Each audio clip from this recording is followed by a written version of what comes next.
জানি না আপনার বন্ধু কোথায় আছে, আপনার বন্ধু কোথায় আছে আমি জানি না। এই কথা শোনার পরে হযরত সালাবা রাদিয়াল্লাহু তাআলা আনহুকে খোঁজার জন্য বন্ধু সাদ রাদিয়াল্লাহু তাআলা আনহু এলাকার ভিতরে খোঁজাখুঁজি শুরু করলেন, কোথায় সালাবাকে পাওয়া যায়। সালাবাকে কোথাও খুঁজে পাওয়া যায় না। খুঁজতে খুঁজতে ওই পাহাড়ের কিনারায় গিয়া লোকজনের কাছে জিজ্ঞাসা করে, যারা বকরি চড়াইতেছে তাদের কাছে জিজ্ঞাসা করে, ও ভাই তোমরা কি সালাবাকে দেখেছো কিনা, সালাবাকে পেয়েছো কিনা? বলে না, সালাবাকে চিনি না। আস্তে আস্তে করে পাহাড়ের চূড়ায় ওঠার পরে দেখতেছেন সালাবা রাদিয়াল্লাহু তাআলা আনহু কান্না করতেছেন। আস্তে করে সালাবার হাতটা ধরে বলতেছেন, সালাবা চলো মদিনায় চলো, যুদ্ধ শেষ হয়ে গেছে, আল্লাহর নবী মদিনায় চলে আসছেন। সালাবা রাদিয়াল্লাহু তাআলা আনহু বলতেছেন, না বন্ধু সাদ, আমি তো বড় অপরাধী, আমি তো বড় গুনাহগার, না আমি মদিনায় যাব না, আমি মদিনায় নবীকে চেহারা দেখাতে পারবো না, না আমি মদিনায় যাব না। বলে না চলো মদিনায় চলো। এরপরে বলতেছেন, না যদি আমাকে মদিনায় নিয়ে যেতেই হয় আমার হাত পা বেঁধে আসামির মতো টানতে টানতে নিয়ে চলো, মদিনার মানুষ দেখলে যেন মনে করে আমি একজন বড় আসামি। يا أيها الذين آمنوا توبوا إلى الله توبة نصوحا عسى ربكم أن يكفر عنكم سيئاتكم ويدخلكم جنات تجري من تحتها الأنهار। আল্লাহ সুবহানাহু ওয়া তাআলা এই আয়াতের মধ্যে ঈমানদার বান্দা বান্দীদেরকে ডাক দিয়া বলেন, ও আমার ঈমানদার বান্দা বান্দীরা, তুবু ইলাল্লাহি তাওবাতান নাসুহা, আল্লাহ তাআলার দরবারে তোমার গুনাহের জন্য পাপের জন্য তওবা করো। আল্লাহর দরবারে গুনাহের জন্য তওবা করতে বলেছেন। কেমন তওবা? তাওবাতান নাসুহা, খাঁটি দিলে খাঁটি মন নিয়া গুনাহ থেকে বাঁচার জন্য খাঁটি তওবা আল্লাহর কাছে করার জন্য নির্দেশ দিয়েছেন। আল্লাহ বলতেছেন, বান্দা আমি আল্লাহর কাছে তওবা করো। কেমন তওবা? বলে খাঁটি তওবা। খাঁটি তওবা করলে তোমার লাভ কি, তোমার উপকার কি, তোমার ফায়দা কি? আল্লাহ সুবহানাহু ওয়া তাআলা আয়াতের পরের অংশে বলেন, আসা রাব্বুকুম আইয়ুকাফিরা আনকুম সাইয়্যাত। আল্লাহ সুবহানাহু ওয়া তাআলা বলেন, বান্দা তুমি যদি তোমার পাপের জন্য আল্লাহ তাআলার কাছে খাস দিলে তওবা করতে পারো, আশা করা যায় অচিরেই তোমার জীবনের तमाम গুনাহ খাতা আল্লাহ তাআলা maaf করে দিবেন। শুধু maaf করে দিবেন তাই না, ওয়ায়ুদখিলাকুম জান্নাতিন তাজরি মিন তাহতিহাল আনহার। আল্লাহ বললেন, শুধু তোমার জীবনের গুনাহ maaf করা হবে তাই না, বরং তোমাদেরকে এমন জান্নাত সমূহের মধ্যে প্রবেশ করানো হবে যেই জান্নাতের তলদেশ থেকে নহর সমূহ প্রবাহিত হয়। আল্লাহ পাক অন্য এক আয়াতে বলেন সূরা বাকারার মধ্যে, ইন্নাল্লাহা ইউহিব্বুত তাওয়াবিনা ওয়া ইউহিব্বুল মুতাতাহহিরিন। আল্লাহ পাক বললেন, অবশ্যই আমি আল্লাহ তাআলা তওবাকারীকে ভালোবাসি এবং যারা পবিত্রতা অর্জন করে আমি আল্লাহ তাআলা তাদেরকেও ভালোবাসি। যারা তওবা করে নিজের গুনাহ হয়ে গেলে আল্লাহর কাছে, যারা তওবা করে নিজের পাপ থেকে মাফ পাওয়ার জন্য, যারা নিজেদেরকে আল্লাহর সামনে লজ্জিত হয়, যারা বান্দা আল্লাহর কাছে তওবা করে, তওবা করলে আল্লাহ কেমন খুশি হয়। তিরমিজি শরীফের ভেতরে একটা হাদিস আছে, বুখারীর বর্ণনায় হাদিসটা এসেছে, সবথেকে বিস্তারিত বর্ণনা মুসলিম শরীফের ভিতরে আসছে। এক আল্লাহর বান্দা মরুভূমির পথ রওনা হয়েছে, মরুভূমির পথে রওনা হয়েছে উটের পিঠে করে। উটের পিঠে তার খাবার ছিল, পানীয় ছিল। পানি খাবার নিয়ে মরুভূমির ভিতরে উট নিয়ে রওনা হয়েছে। মরুভূমির মধ্যখানে যাওয়ার পরে ওই আল্লাহর বান্দা একটু বিশ্রামের জন্য উটটাকে একটু দূরে বেঁধে রাখা একটু তন্দ্রাচ্ছন্ন হয়ে পড়েছে। তন্দ্রার থেকে জাগ্রত হওয়ার পরে উঠে দেখে মরুভূমির ভিতরে তার বেঁচে থাকার একমাত্র সম্বল উটও নাই, পানিও নাই, খাবারও নাই। ওই আল্লাহর বান্দা পেরেশানিতে ভুগতেছেন। এই মরুভূমির ভিতরে, গরমের ভিতরে, উত্তপ্ত বালুকাময় এই এত দুর্ভিক্ষের ভিতরে বেঁচে থাকার জন্য খাবারের যেমন প্রয়োজন আছে, তেমনি ভাবে পানির প্রয়োজন আছে।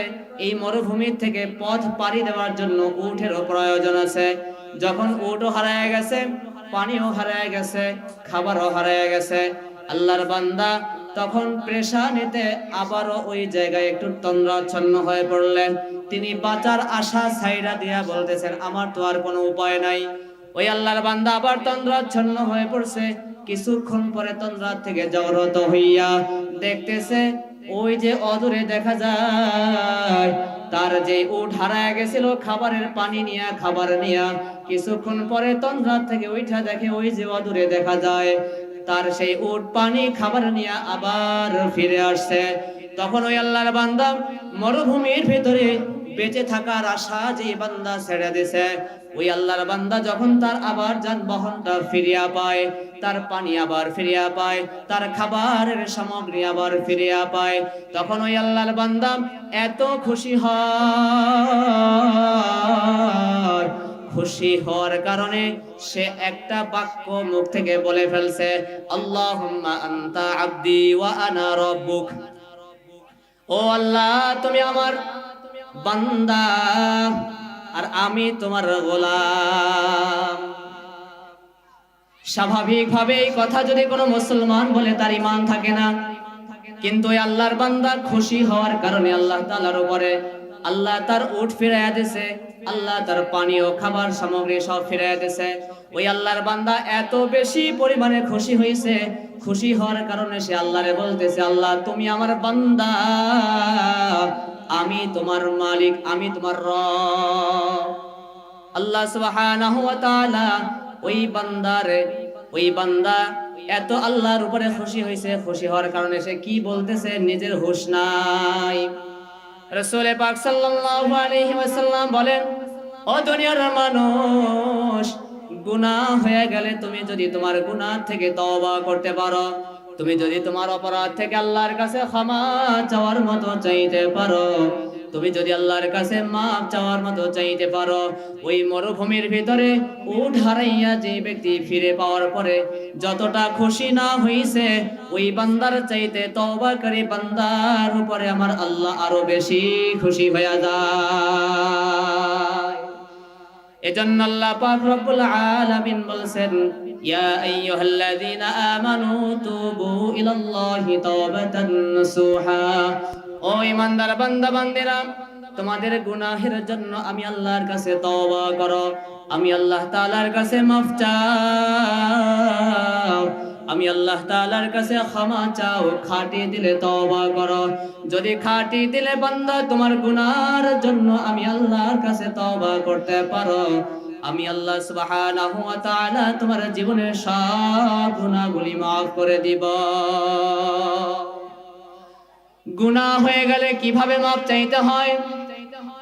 আমরা তো মনে করেছি সারা জীবন গুনাহ করতে করতে করতে করতে হায়াত শেষ করে ফেলেছি, দাড়ি চুল পেকে গেছে, বৃদ্ধ হয়ে গেছি, এখন তো মনে হয় আমার গুনাহ আল্লাহ তাআলা তওবা করলেও ক্ষমা করবে না। কিন্তু আল্লাহ পাক রব্বুল আলামিন কালামে মাজিদের মধ্যে জানায় দেয়, ইয়া আইয়ুহাল্লাযীনা আমানু লা তাকনাতু মির রাহমাতিল্লাহ। ও বান্দা বান্দি, তোমরা আমি আল্লাহর রহমত থেকে নৈরাশ হয়ে যাও না। আমি আল্লাহ তাআলার রহমত তুমি বান্দার গুনার চাইতে অনেক বড়। ও দুনিয়ার মানুষ, তুমি যত বড় গুনাহ করো না কেন, যত বড় অন্যায় করো না কেন, যত বড় পাপ করো না কেন, তোমার পাপ যত বড়ই হোক না কেন, তোমার পাপের চাইতে আমি আল্লাহ তাআলার দয়া আর রহমত অনেক বড়। এজন্য আল্লাহ পাকের কাছে বান্দা তওবা হয়ে তওবা করতে হবে, গুনাহ হয়ে গেলে মাফ চাইতে হবে। সাহাবায়ে কেরাম আজমাইন তারা তো ভুল করতেন না, গুনাহ করতেন না, কিন্তু সাহাবায়ে কেরামদের মধ্যে যদি কখনো ভুল হয়ে যাইত তারা তওবা কিভাবে করত, আল্লাহ তাআলার কাছে সাহাবায়ে কেরামদের থেকে তওবার নমুনা শিখে নেওয়া দরকার। আল্লাহর নবীর একজন সাহাবী হযরত সালাবা রাদিয়াল্লাহু তাআলা আনহু,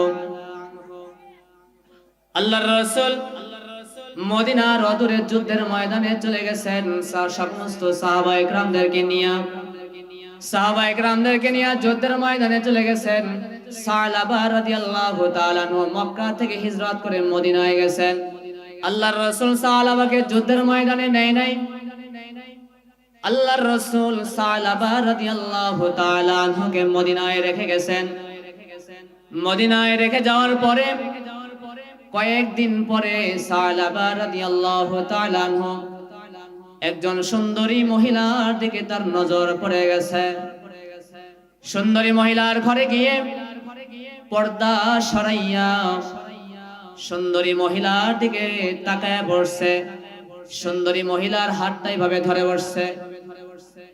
ওই সুন্দরী মহিলা ছিল হযরত সাআদ রাদিয়াল্লাহু তাআলা আনহুর স্ত্রী। সাআদ রাদিয়াল্লাহু তাআলা আনহু ছিলেন আনসারী সাহাবী, মদিনার অধিবাসী। আল্লাহর রাসূলের সাথে মদিনায় চলে গেছেন, মদিনার অদূরে যুদ্ধের ময়দানে চলে গেছেন। সালাবাকে বাড়িতে রেখে গেছেন তার পরিবার পরিজন দেখাশোনা করার জন্য। সালাবা রাদিয়াল্লাহু তাআলা আনহু ওই সাআদ রাদিয়াল্লাহু তাআলা আনহুর স্ত্রীর দিকে কোন নজরে তাকায় বসছেন, তার হাতটা ধরে বসছেন। তখন সালাবা রাদিয়াল্লাহু তাআলা আনহুর হাতটা এভাবে ঝাঁকি মেরে ছাড়ায়া দিয়া ওই সুন্দরী মহিলা ডাক দিয়া বলতেছেন, এ সালাবা, তুমি তো বড় জালেম হয়ে গেছো, তুমি তো বড় জুলুম করে ফেলেছো, তুমি তো তোমার ভাইয়ের আমানত রক্ষা করতে পারো নাই। তুমি না আল্লাহর নবীর একজন পাক্কা সাচ্চা একজন সাহাবী। আল্লাহর রাসূল যুদ্ধের ময়দানে চলে গেছে, তোমার বন্ধু সাদ যুদ্ধের ময়দানে চলে গেছে, তুমি তোমার বন্ধুর আমানত রক্ষা করতে পারো নাই, তুমি তো তোমার বন্ধুর সাথে নাফরমানি করে ফেলেছো। ওরে সালাবা, তুমি কি ভুলে গেছো তুমি একজন আল্লাহর নবীর সাহাবী? তুমি আল্লাহর নবীর একজন সাহাবী হওয়ার পরেও তুমি কিভাবে একজন পরের স্ত্রীর দিকে কোন নজরে তাকাও? সালাবা রাদিয়াল্লাহু তাআলা আনহু হাত যখন ওই সুন্দরী মহিলা ঝাঁকি দিয়ে যখন ছাড়াইয়া দিছে, এই কথাগুলো বলার সঙ্গে সঙ্গে সালাবা রাদিয়াল্লাহু তাআলা আনহুর হুঁশ ফিরে আসছে।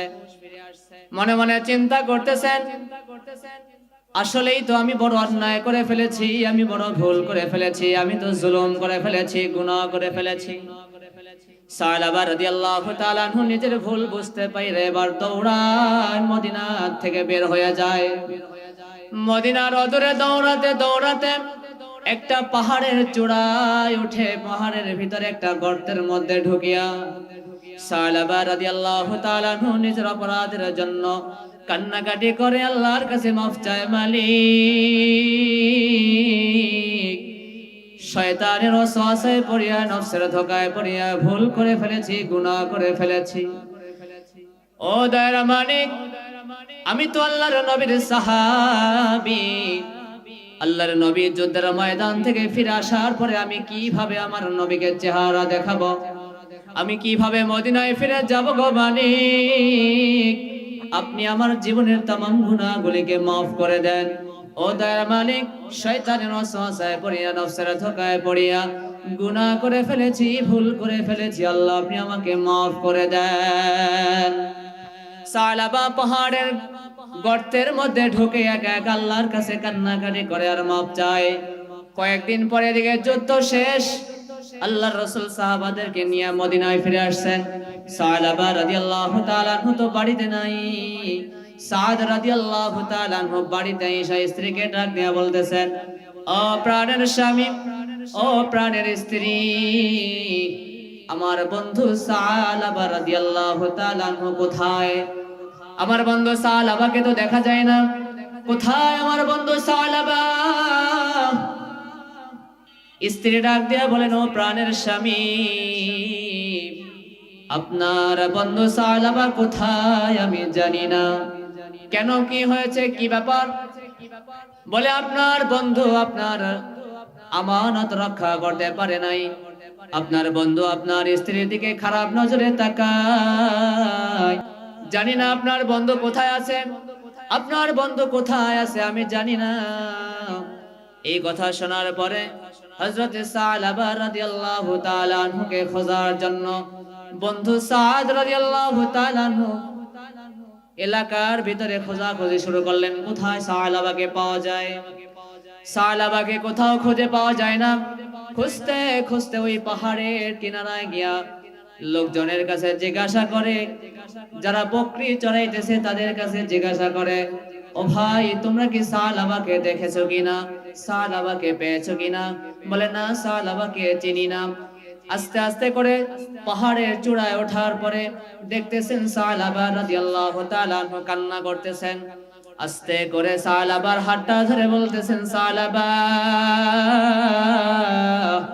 চলো মদিনায় চলো, যুদ্ধ শেষ হয়ে গেছে, আল্লাহর নবী মদিনায় চলে আসছেন। সালাবা রাদিয়াল্লাহু তাআলা বলতেছেন, না বন্ধু সাদ, আমি তো বড় অপরাধী, আমি তো বড় গুনাহগার, না আমি মদিনায় যাব না, আমি মদিনায় নবীকে চেহারা দেখাতে পারবো না, না আমি মদিনায় যাব না। বলে, না চলো মদিনায় চলো। এরপরে বলতেছেন, না, যদি আমাকে মদিনায় নিয়ে যেতেই হয়, আমার হাত পা বেঁধে আসামির মতো টানতে টানতে নিয়ে চলো। মদিনার মানুষ দেখলে যেন মনে করে আমি একজন বড় আসামি। তাই করলেন। এইভাবে করে তাকে হাতে বেঁধে নিয়ে চললেন, মদিনার দিকে রওনা করলেন। মদিনার দিকে যাচ্ছেন, সালাবা বলতেছেন, বন্ধু সাদ, আমি তো বড় গুনাহগার, আমি আল্লাহর নবীর সামনে চেহারা দেখাইতে পারবো না। চলো বন্ধু আবু বকরের বাড়িতে, আমার জন্য তওবার কোনো ব্যবস্থা করা যায় কিনা, আমার তওবার ব্যবস্থা করতে পারবেন কিনা। হযরত আবু বকর রাদিয়াল্লাহু তাআলা আনহুর বাড়িতে নিয়ে যাওয়া হয়। সালাবার ঘটনা বিস্তারিত খুলে বলার পরে আবু বকর রাদিয়াল্লাহু তাআলা আনহু বলতেছেন, ও সালাবা, তোমার গুনাহ মাফ করা না করা আল্লাহর ব্যাপার, তবে তুমি যে অপরাধ করেছো, তুমি আমার বাড়ির সামনে থেকে বের হয়ে যাও, আমার বাড়ি তোমার কোনো জায়গা হবে না। এইভাবে করে আবু বকর তাকে তাড়াইয়া দিয়েছেন, তার তওবার কোনো ব্যবস্থা হয় নাই। ওমরের বাড়িতে গেছেন, ওমর রাদিয়াল্লাহু তাআলা আনহু তাকে বের করে দিলেন, সেখানেও তওবার কোনো ব্যবস্থা হয় নাই। এরপরে আল্লাহর রাসূলের সাহাবী হযরত আলী রাদিয়াল্লাহু তাআলা আনহুর বাড়িতে নিয়ে যাওয়া হলো। আবু বকর আলী রাদিয়াল্লাহু তাআলা আনহুর বাড়িতে যাওয়ার পরে আলী রাদিয়াল্লাহু তাআলা আনহু বলছেন, না, আমার বাড়িতেও তোমার জায়গা হবে না, তওবা করে দেখো, তোমার গুনাহ মাফ করা না করা আল্লাহর ব্যাপার, তবে আমার বাড়ি তোমার কোনো জায়গা হবে না। এইভাবে করে তিন সাহাবী তিনজন তাকে মাহরুম করে বাড়ি থেকে বের করে দিলেন। এরপরে সর্বশেষ তিনি বলতেছেন, আমি তো গুনাহ নিয়ে কবরে যাইতে পারবো না, চলো নবীর দরবারে চলো, দেখি আমার নবী আমার গুনার মাফের কোনো ব্যবস্থা করতে পারে কিনা। আল্লাহর নবীর দরবারে নিয়ে যাওয়া হয়। ঘটনা বিস্তারিত শোনার পরে আল্লাহর রাসূল তাকে বলেন, না, তোমার ক্ষমার কোনো ব্যবস্থা এখানে হবে না, যাও আমার বাড়ি থেকে বের হয়ে যাও। 3 দিন পর্যন্ত আল্লাহর রাসূলের দরবার থেকে বের হয়ে আবারও সালাবা পাহাড়ের কিনারায় গিয়া একা একা কান্না করতেছেন। 3 দিন পরে হযরত জিবরাইল রাসূলের কাছে আসছেন, ইয়া রাসূলুল্লাহ, ইয়া হাবিবাল্লাহ, সালাবা তো আমি আল্লাহর বান্দা, সে গুনাহ করছে, তওবার জন্য আপনার কাছে আসছিল, আপনি তারে কেন তাড়ায় দিলেন? আপনি কি গুনাহ মাফ করার কোনো মালিক নাকি? গুনাহ বান্দা যত বড়ই করুক না কেন, আমি আল্লাহর রহমত তার চাইতে বড়।